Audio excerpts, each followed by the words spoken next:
trouve des traces d'organismes vivants dans des formations géologiques vieilles de plus de 3,5 milliards d'années alors que l'oxygène n'existait pas encore dans l'atmosphère.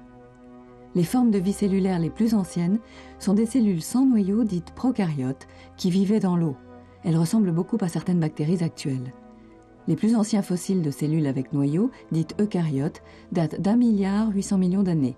Ces cellules seraient à l'origine de tous les organismes hormis les bactéries.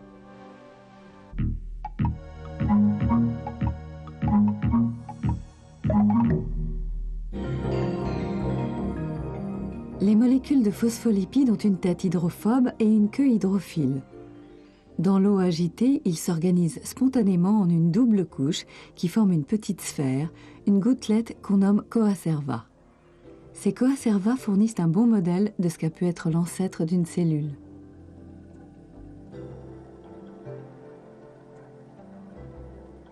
En effet, ils favorisent en leur cœur la concentration de composés organiques, notamment de polypeptides.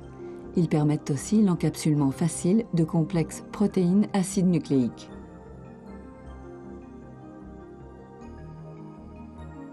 On peut imaginer qu'ainsi équipées, les protocellules furent par la suite capables de se dupliquer et être à l'origine des bactéries.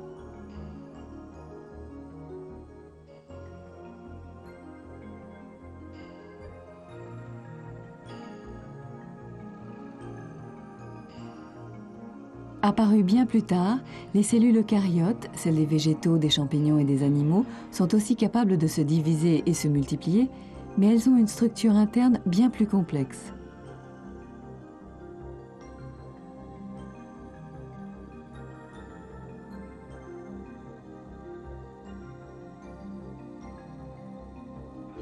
On y trouve une grande quantité d'organites spécialisés comme les mitochondries, sièges des phénomènes respiratoires, ou bien dans les cellules végétales, les chloroplastes, lieu de la photosynthèse.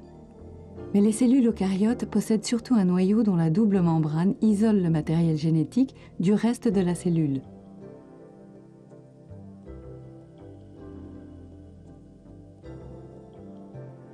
Ce matériel, présent dans toutes les cellules, contient l'information nécessaire pour la survie et la reproduction des organismes.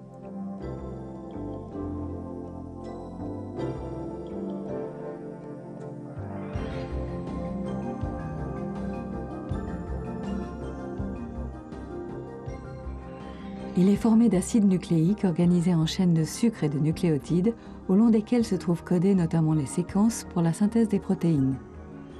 Le double brin a la capacité de s'autorépliquer, donnant ainsi deux molécules identiques qui permettent la transmission fidèle de l'information de la cellule mère aux cellules filles. Mais au fil des duplications, des erreurs peuvent se produire, se conserver et s'accumuler sur une très longue période, aboutissant finalement à l'apparition de nouvelles espèces. La vie serait impensable sans ce mécanisme de duplication et de transmission du matériel génétique qui s'est maintenu depuis les premières cellules.